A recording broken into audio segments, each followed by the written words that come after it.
Finalmente, la Corte Suprema de la Nación considera que la ley provincial en Salta, que permitía que en las escuelas, en horario escolar, ¿no? Y dentro de los establecimientos. De la currícula obligatoria. Exacto. Hablen acerca de religión, es algo inconstitucional. En los argumentos, a grandes rasgos, dicen que se está discriminando sobre todo a aquellos que no tienen la creencia católica. Más allá de que en su momento las autoridades salteñas decían que en realidad se estaba dando información acerca de religiones y que se hablaba de todas las religiones, eran los argumentos ante la Corte, claro, y que incluso aquellos que eran ateos o hijos de ateos podían en ese momento tener hora libre o participar igual a nivel informativo. Pero esos argumentos claramente no alcanzaron. Bueno, estamos con una especialista en comunicación ya por Skype, la estamos viendo. Ella es Graciela Abud, abogada, que llevó adelante o empezó con este amparo. ¿Cómo te va? Buenas tardes, gracias por atendernos. Hola Melina, hola Diego, ¿cómo les va? Muy bien. ¿Cuál era la principal preocupación tuya y de este conjunto de madres que llevó adelante este amparo? Bueno, el amparo en realidad se inicia con un reclamo de 200 padres y madres en ese momento, en el año 2010 fue, que estaban preocupados por la situación, porque sus hijos y sus hijas vivían situaciones de discriminación muy profundas dentro de la escuela pública salteña. Situaciones que, si ustedes han leído el fallo, se ve que la Corte las describe, digamos. Se daba religión en un horario determinado, entonces todos los niños y niñas que no fueran católicos eran retirados de las aulas y tenían que vagar por los patios, por las bibliotecas, en el mejor de los casos, sin ningún tipo de programa alternativo, de formación alternativa en valores, que era lo que se esperaba. Eso por un lado. Por otro lado, había maestros que los obligaban a rezar, había bendiciones a los desayunos, bendiciones a la mesa de los desayunos, de los almuerzos, una serie de situaciones que eran muy difíciles de sobrellevar para los chicos y las chicas que no pertenecen a la religión católica.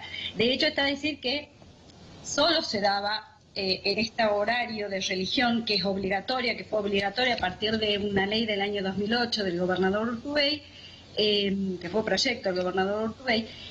La única religión que se dictaba era la católica, es decir, estamos hablando de catecismo dentro de la currícula, dentro del horario de clase, y una escuela pública. Que de alguna manera producían o generaban situaciones de discriminación. Claro, y yo escuché a la ministra salteña defendiendo, diciendo que en realidad en un principio era así, pero que después lo que hacían era que con chicos que tenían otras religiones o hacían talleres respecto a esa misma religión, o a los católicos les hablaban acerca de otras creencias, como diciendo, no, en realidad hablábamos de religión, no de catolicismo. Teología. Claro, incluso le pregunté, ¿y con los hijos de ateos o los que son ateos, qué hacemos? Dijo, bueno, insisto, ¿no? Los argumentos en su momento eran, o los incluimos a nivel informativo, como si fuera una clase de historia, o se les da hora libre. La pregunta es, ¿se hacía eso o tampoco? No, está en otra provincia, porque acá eso no sucedía. Más allá de eso, la Corte Suprema lo que hace en el fallo es detallar todas estas situaciones y considera, en palabras de la Corte, que se adoctrinaba en la religión católica. Claro. Los niños eran adoctrinados en la religión católica. Estamos hablando de niños que no profesan esa religión. Es decir, no había cabida a la pluralidad. Sí estamos hablando de una población que es mayoritariamente católica, pero eso no significa que hay que uniformar, digamos. Hay minorías religiosas, niños que pertenecen a otras religiones y niños y niñas que no pertenecen a ninguna. Ese es el problema también, como vos decís, Diego, que pasa, por ejemplo, con los chicos que son ateos o que son agnósticos, que vienen de familias que no pertenecen a esa parcialidad religiosa. Claro. A mí me parece que además es interesante esto que planteas, Graciela, que yo estoy segura que no ocurre solamente en Salta, sino en muchas otras escuelas que se presentan... Norte, sí, en las provincias de Catamarca. Sí, Catamarca, Córdoba, Tucumán, San Luis, en todas estas provincias hay leyes parecidas a esta salteña. A lo que yo voy, y acá era mi comentario / pregunta, era que en muchas escuelas que se presentan como laicas, privadas o públicas, resulta que efectivamente tal vez no tienen la materia teología o catequesis, pero les hacen a los chicos buscar los huevitos de Pascuas, o les mandan la cartita de Feliz Navidad, o les hacen a los chicos, por ejemplo, dibujar la catedral de no sé qué, y por otra parte hay un caso omiso para el resto de los credos, a donde efectivamente sos el bicho raro, si efectivamente perteneces a otra religión o no te interesa simplemente recibir ningún tipo de formación religiosa. Esto pasa, o tienen talleres que se llaman extracurriculares, que son solamente de catequesis. Entonces resulta que van de 20 chicos que asisten al aula, 19 a catequesis, es extracurricular. Bueno, entonces no es laico. Entonces no es laico. Los chicos pueden tomar los cursos de catequesis en las iglesias o en otros institutos. Melina, por eso es muy importante, es relevante este fallo que ha dictado la Corte Suprema, porque lo que hace es fijar los alcances de lo que se llama la neutralidad religiosa, la neutralidad estatal en materia religiosa. Lo que está diciendo y fija como un principio es que, digamos, nuestro país es neutral en materia religiosa. Eso significa no preferencia por ninguna posición religiosa en especial.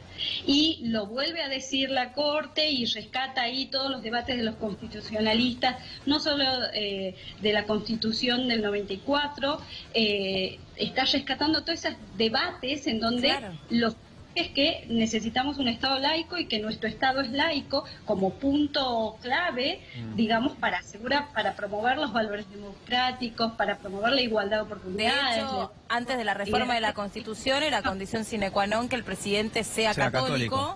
Y después de la reforma de la Constitución... Constitución del 94. Sí. Pero bueno, la Corte, para que no queden dudas, dice... El artículo que se refiere a la religión católica se refiere solamente a sostenimiento económico. Sí, a la financiación. Que entre paréntesis ahora le han recortado de la financiación a la Iglesia Católica, queda claro. Y la pregunta es, ¿hay alguna chance de que hagan trampa a partir de ahora? Porque lo que dice el fallo, no lo leí entero, calculo que usted sí siendo la abogada que presentó la demanda, lo que dice que es inconstitucional es que en un colegio, en el ciclo lectivo, se dé religión, y bueno, mucho menos encima cuando es inducido, pero directamente prohíbe la religión. ¿Y existe alguna chance de que, por ejemplo, ahora se hagan, entre comillas, talleres fuera del horario de clase y que si alguno de los chicos no va a ese taller fuera del horario de clase sea sancionado directa o indirectamente, por ejemplo, ¿no? No, yo estimo que no, espero porque que... escuché esa posibilidad, sería una locura. No, la verdad que no sé. Primero vamos a velar por la correcta ejecución de la sentencia. Esto en primer lugar. Claro. En segundo lugar, no creo que, digamos, el gobierno de Salta decida adoptar una posición que tenga que ver con desconocer o, de alguna manera, esta sentencia de la Corte. No se puede desconocer esta sentencia. Igual vamos a ver cómo la implementa. Tengo entendido que el gobernador hoy ha enviado un proyecto a la legislatura sobre este tema, modificando el estado de cosas, que es lo que nos interesaba. Pero bueno, vamos a ver, seguramente los padres y las madres de estos chicos, que no son chicos, van a estar alertas y nos van a ir informando de cómo se instrumenta esta sentencia finalmente en la sentencia. Graciela, la última pregunta que te hago. ¿En qué se traducía las expresiones discriminatorias contra los chicos que no querían o no asistían a la hora de religión? Bueno, fueron muchas. En realidad hay muchas maestras que los obligaban a escribir eso dentro de los cuadernos que se ha ofrecido prueba dentro del amparo.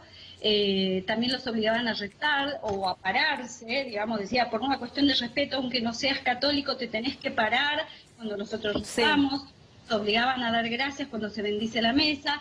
También hay una serie de cosas que tienen que ver como cuando empezó este tema del amparo, cuando empezaron los reclamos, a visibilizarse los reclamos de los padres y de las madres de los chicos, lo que hizo el gobierno es instrumentar por medio de una circular un formulario que es obligatorio que deben llenar los padres a principios de clase, en donde deben decir si pertenecen a la religión católica y si no pertenecen, en qué credo quieren que sus hijos sean instruidos en ese horario. Entiendo. Y lo dice la Corte y nosotros lo hemos señalado en diversos escritos que hemos presentado, ese formulario es inconstitucional también, porque de alguna manera es problemático en relación a la autonomía personal. está lesionando los principios como el tema de la autonomía personal, la libertad de conciencia, la libertad de religión, digamos.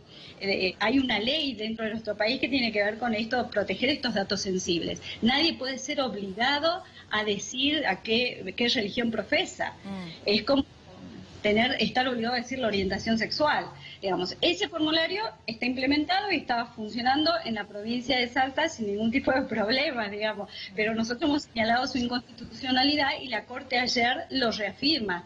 Dice específicamente que, aunque parezca una cosa irrelevante, una situación insignificante esto de llenar un formulario, en realidad es absolutamente problemático porque nos situaciones de intolerancia. Esto lo señala de manera muy interesante la Corte, de manera que también lo prohíbe. Eso también, de alguna manera, era discriminatorio. Graciela, muchas gracias por este contacto con nosotros. Fuiste muy amable. Gracias a ustedes. Que tengas buenas tardes.